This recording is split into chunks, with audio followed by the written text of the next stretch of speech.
Station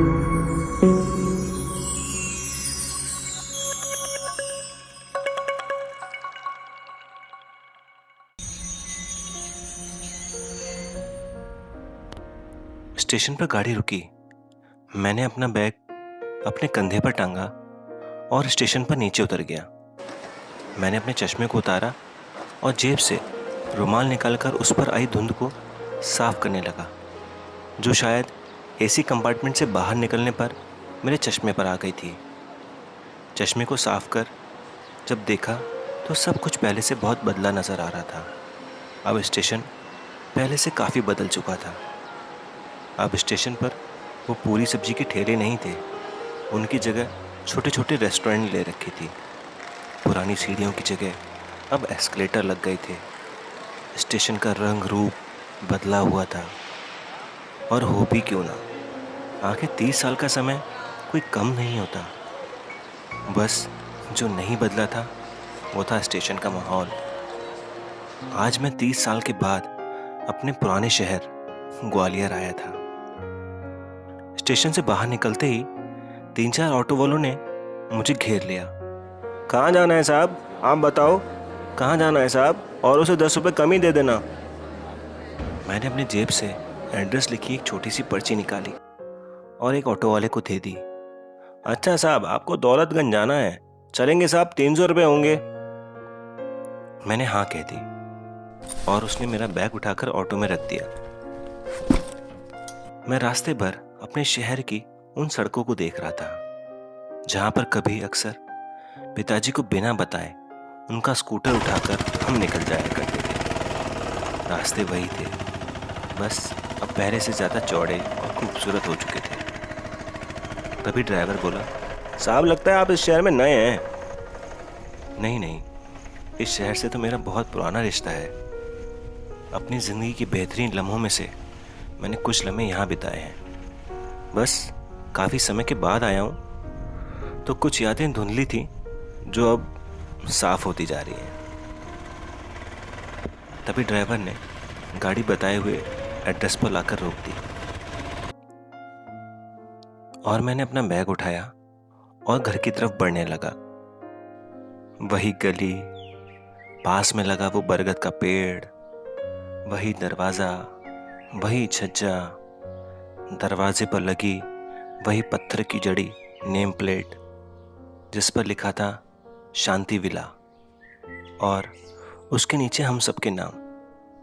पापा ने इस घर का नाम माँ के नाम पर रखा था।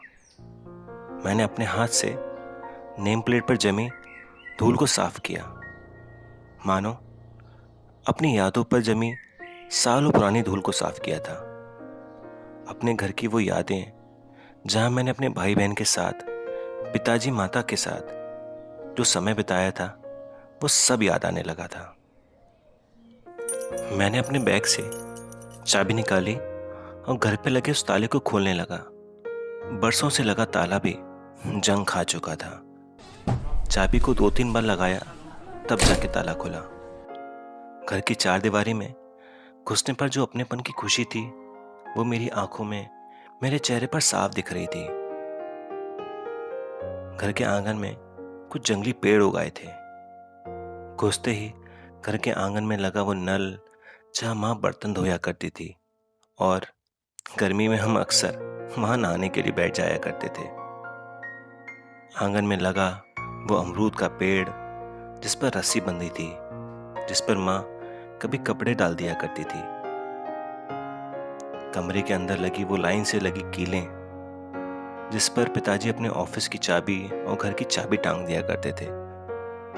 दीवार पर लगी बंद घड़ी, वो पुराना कैलेंडर, पिताजी की आराम कुर्सी जिस पर वो ट्रांजिस्टर में गाने सुना करते थे, और दरवाजे के चौखट पर लगी वो पुरानी कीलें जिस पर माँ अक्सर बंदर बार लगाया करती थी। सब कुछ मुझे मेरे बीते कल की याद दिला रहा था। तभी बाहर दरवाजे पर किसी ने दस्तक दी। कोई बुजुर्ग थे। बेटा आप कौन और यहाँ कैसे? उन्होंने मुझसे पूछा। मैं उनको पहचान गया था। वो काका थे, पर वो मुझे नहीं पहचान पा रहे थे। अरे काका, मैं जितेंद्र, आपका जीतू, आपके पेड़ से अमरूद तोड़कर भाग जाया करता था। अरे बेटा जीतू तू, काका ने ऐसे कहा कि मुझे गले लगा लिया।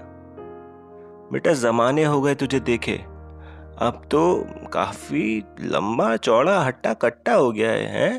पहचान में नहीं आता अब।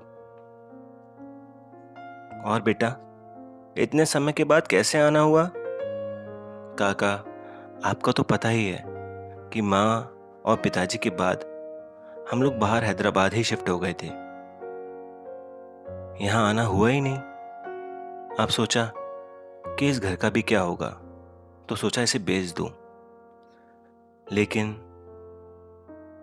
मैं ऐसे कह के रुक गया। लेकिन क्या बेटा, सच कहूं काका, यहाँ आने के बाद, घर से जुड़ी उस छोटी छोटी यादों को दोबारा जीने के बाद मैंने अपना फैसला बदल लिया है। अब मैं इस घर को नहीं बेचूंगा। मैं यहीं रहूंगा, छुट्टियों में घूम जाया करूंगा, परिवार के साथ आऊंगा, टाइम बिताऊंगा। सच बेटा, आज तूने ये बात कह के अपने पिता की याद दिला दी। मेरा दोस्त और तेरा पिता हमेशा एक ही बात कहा करता था कि घर तो अपनों से बनता है, ईंटों से तो बस मकान बना करते हैं। उन्होंने ये बात अपने आंखों से आंसू पोंछते हुए कही। अच्छा काका, मैं निकलता हूँ, जल्द फिर मिलूंगा और परिवार के साथ मिलूंगा। ऐसा कहकर मैंने काका से विदा ली। जब घर आया था तो बस एक बैग था। अब जब यहाँ से जा रहा था, काका का प्यार, माँ पिताजी का आशीर्वाद और वो मेरी अनमोल यादें थीं, जिसका कोई भी इसको बेचने पर भी मोल नहीं दे सकता था। वो सब अब मेरे साथ थी। बस ये थी मेरी कहानी, यादों का घर।